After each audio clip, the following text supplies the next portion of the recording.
the Zoroark gives it a little bit of a different flair as well, because you never know, one of those Pokemon on the other side, you could be really focused on denying Trick Room or stopping a Sleep Powder or stopping Interruption, and it could just be a Zoroark the entire time.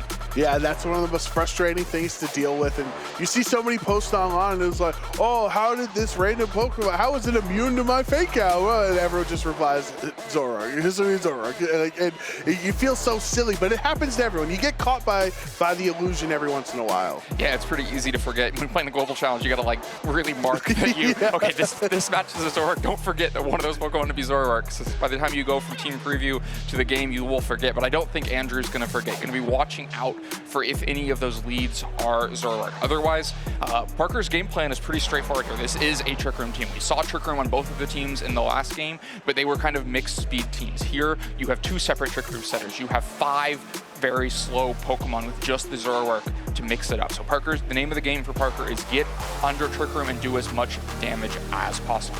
For Andrew, on the other hand, he's got a more of a balanced team. Has the Gholdengo that we saw do a lot of the damage in the last round, but also has attackers like Sneasler and Garchomp. The Porygon 2 is a really valuable tool in this matchup for a team like this because it can reverse the Trick Room. A lot of times it's, can you stop the Trick Room, and if not, can you weather the storm for 5 turns? But when you have a Porygon 2 of your own, it's can you stop the Trick Room, can you reverse the Trick Room, and get back to a pretty stable position. I think that's going to make things pretty difficult for Parker. I think the Gholdengo matches up pretty well as well. It's been like a popular pick in part for a long time because it helps to deal with the side spam.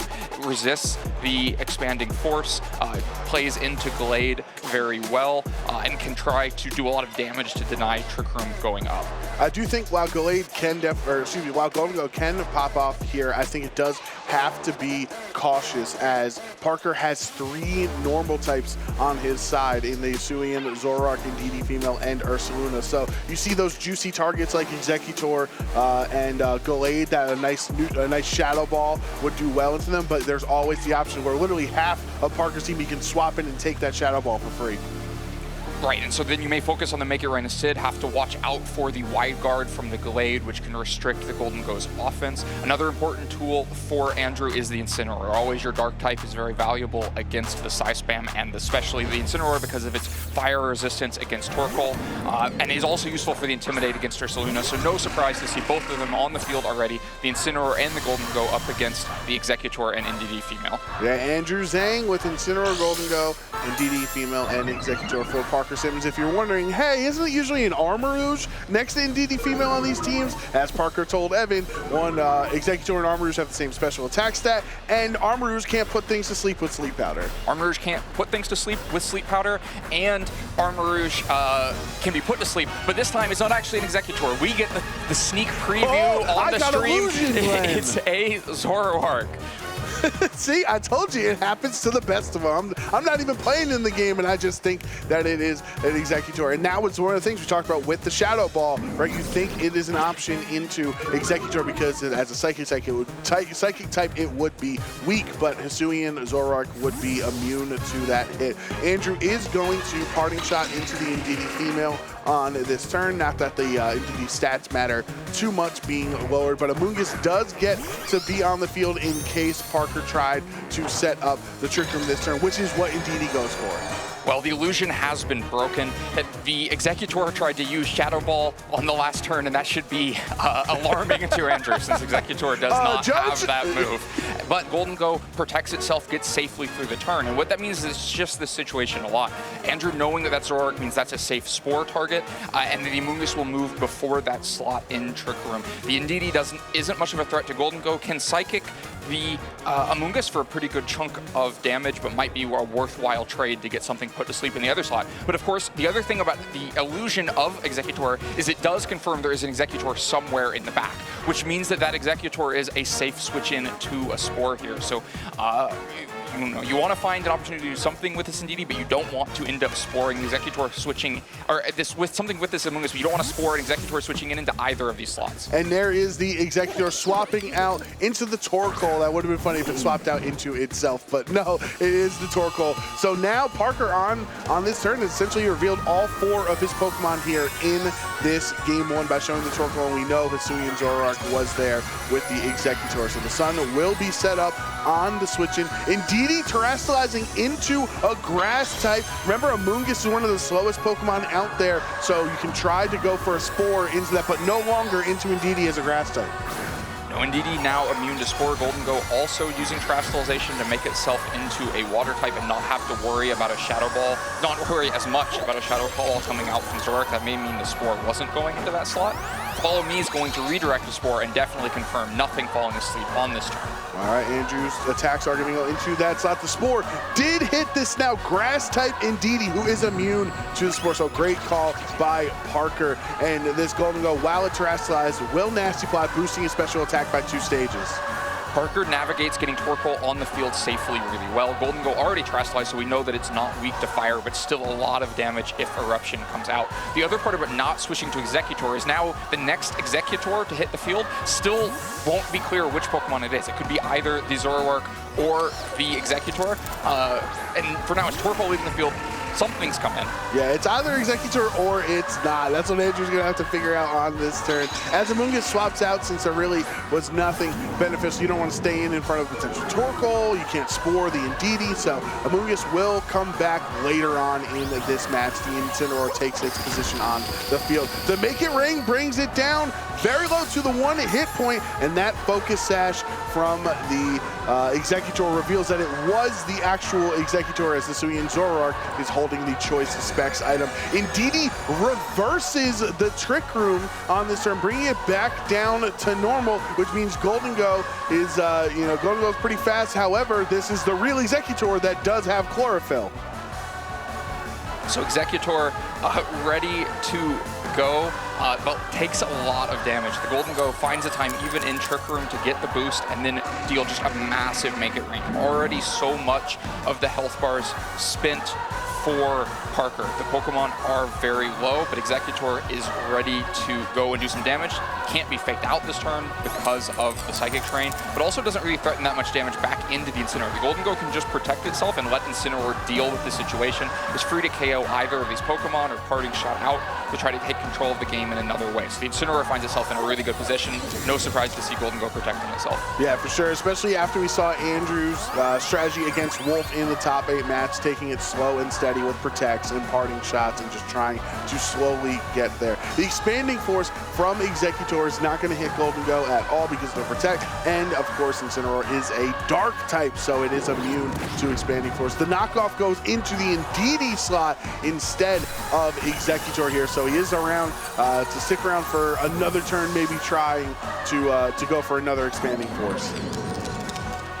So now the speeds have shuffled all around Parker now with the faster 2 Pokemon on the field. The Zoroark pretending to be a Torkoal here with Executor already on the field. It gets to bluff a different Pokemon. Meanwhile, the damage against Incineroar is still the problem. It's pretty bulky. Executor really not much of a threat against it at all. The Zoroark's not going to be able to one-hit KO it, and it's going to continue. Every knockoff it uses is a KO into one of these Pokemon with nothing to mitigate that. Yeah, it's so funny seeing Hisuian and Zoroark work because of the illusion, and if you ever catch your opponent sleeping, you can get so much value out of it. But instead, this Executor will go for the Expanding Force, brings it down low, but not low enough for the knockout onto Gholdengo. Incineroar brought to half HP as well, and there's the Make It Rain, crits the 1 HP Executor for the fun of it, and also takes out Hisuian Zoroark. So it's just the real Torkoal left in the back for Parker. Torkoal left on an island here, not going to really have much chance against the Gholdengo, Incineroar, and remaining Pokemon for Andrew. Just ultimately, the damage from Gholdengo came out too quickly for Parker to handle. Yeah, as the Psychic Terrain ends on this spot, Torkoal's super slow. You did think it was a very scary moment for Andrew when he clicked the Nasty Plot as Parker decided to Trick Room, but because of how the speed tiers interacted, and of course you have a Hisuian Zoroark in the back who's a very fast Pokemon, he then had to spend another turn, unsetting his own Trick Room later. So it just seems like Parker was not able to get enough damage dished out here in this game. I think a really key moment was when the Torkoal switched back out. It was at one point in the field at full health under Trick Room, but facing down Incineroar and the water type Gholdengo, and it switched out of that position into the Chlorophyll boosted Executor, which then required undoing the Trick Room, but then the damage wasn't there, so the damage just came back and the trades were made. I think Parker's going to have to be a little bit more decisive about which side of the speed to go on. Having to set it and then just abandon the situation of Torkoal in Trick Room was just way too expensive. Andrew Zheng is 1 win away from moving on to the finals here at the Louisville Regional Championships. And I think, on one end, I'm seeing here looking at Parker's team lane, and you do have the Gholdengo that has access to wide guard. If Andrew has kind of shown in these last 2 stream sets that he really does value the Gholdengo, it's a 36% usage Pokemon for a reason in the field, that wide guard shuts down the make it rain. Absolutely. The problem with focusing on Gholdengo to shut down Make It Rain with wide guard is that you can just get hit with a Shadow Ball as well. I think the speed is the real thing that you have to watch out for, along with if you have Trick Room, then you are threatening the Gholdengo with Eruption, which may force the Terastallization. If you have Water-type Gholdengo and you don't have Trick Room, then you're threatening it with the Executor Energy Ball. There's a way that these can go where you can threaten the Gholdengo on either side with just KOing it before it moves. But you have to keep Pokemon healthy enough. You have to set up that situation without having to kind of do both in one game, and that may be really difficult to ask for. So I don't know what the initial adjustments are. The Ursaluna could come and provide a more stable source of offense inside of the Trick Room that is also able to deal with the Incineroar, because that was a big part of the problem with that first game plan. The NDD wasn't KOing the Incineroar. The Torkoal was not KOing the Incineroar. The Executor was not KOing the Incineroar. The Zoroark, we saw it go for its strongest option into Incineroar, the Terra Blast, and it just did 50% health. If 50% health is the strongest attack you have at all into Incineroar, it's going to be really difficult to win the game. And so I think Parker's going to need to find an adjustment that also gives him a secondary damage option into Incineroar. Otherwise, kind of however the speeds go, however Gholdengo trades away the damage, those knockoffs are just going to mount and be a very significant part of the game. And I do definitely like the Ursaluna adjustment as a potential option, because then, as you're mentioning, if you can force that Terra Water from Gholdengo, because you don't want to be weak to Ursaluna's ground attacks, and it makes it easier for the Executor to try to knock it out with its grass attack. So I think it's important for Parker here to be driving forward in this match with his foot on the gas. Stop trying to react to what Andrew's doing and just focus on what your game plan is, your win conditions. And DD female and Gholdengo for Parker. Andrew having Porygon 2 and Incineroar. Well, another way to hit Incineroar is with Gholdengo. That's a very scary Sacred Sword on the other side, and the Clear Amulet is going to mean that the Intimidate doesn't weaken it. So Gholdengo finds its first way into this match with 2 Fighting Leaf Pokemon on the other side, and immediately a pretty significant damage threat. We do see Porygon for the first time on Andrew's side, ready to reverse Trick Room if it goes up. Parker ended up reversing his own Trick Room in the last game, though, so it's not clear that just reversing Trick Room is enough, because if you reverse the Trick Room just to find out it's Zoroark and maybe or a Chlorophyll boosted Executor in the back, that could have been an expensive thing that didn't actually gain you very much. Yeah, and the Gholdengo here is kind of licking his chops, seeing 2 Pokemon that are weak to a fighting attack on his, and Gholdengo would be the conventional switch in on Incineroar as you go from being weak to fighting to immune to fighting. And DD female clicks the helping hand to boost the damage for this Gholdengo. That's a Psycho Cut in Psychic Terrain with helping hand, and it still doesn't KO the Porygon 2. Porygon 2 crits the Indeedee back, bringing it back under half HP. Parker not willing to commit the Sacred Sword to play the guessing game of where Gholdengo comes in. The Psycho Cut gives more stable damage. The Porygon also could have Terastallized, or the Incineroar could have Terastallized if you went after it with Sacred Sword. So just gets a chunk of damage into Porygon 2, but not a KO into Porygon 2. Now Gholdengo finds its way on the field in a pretty good position. Can go after the Gholdengo, has to worry about Follow Me, redirecting a Shadow Ball, but can also Nasty Plot. We've already seen how much damage the Indeedee's taken. If you can get a Nasty Plot boost while also getting some extra damage to finish off the Indeedee, then you can start to set up for a sweep with Gholdengo in the same way that we saw in the last game. Right now, Andrew's Porygon 2 is certainly threatened as it's under half HP, and then even if the Incineroar wants to switch into that slot, you still have the threat of a Sacred Sword from Gholdengo into that position. So Porygon 2 does not switch out. Instead, Gholdengo will click the Shadow Ball into Gholdengo. That is super effective. One-hit KO. Parker getting no damage on the field this turn as the Ursaluna swaps in. It's up to the Porygon, who clicks Recover. It's almost like that whole turn 1 didn't even happen now with Porygon recovering 50% HP. Absolutely demonstrative, just an incredible turn for Andrew. That is the kind of turn that just wins you a top 4 match in one turn. Takes out the Glade, says you will not follow me, goes for the Shadow Ball into the Glade and gets the KO, and then at the same time gets Porygon 2 back to full health. Or nearly full health, just really strong. Now, there's still damage threat on the other side. Parker can still try to get Trick Room up, try to sweep with Ursaluna under it, but this just got so much harder with Glade lost for nothing there as it goes down to a Shadow Ball. And now, it's going to be Parker trying to make reads on if Glade, or if Gholdengo will terrestrialize into the water typing. And DD goes down. Ursaluna is already in the red at this point. Even with the Flame Orb activated, he's just lost so much HP. The Terra Blast from Porygon 2, more than enough to take out Ursaluna, and Parker already down 4-1 right now. No reads necessary. Make It Rain is just enough damage because of that Terra Blast earlier. And unlike Wolf's Ursaluna, which was kind of hedging between Tailwind and Trick Room, this is a maximum slow Ursaluna, which means it's slower than the Porygon 2 on Andrew's side, and so Ursaluna just goes down.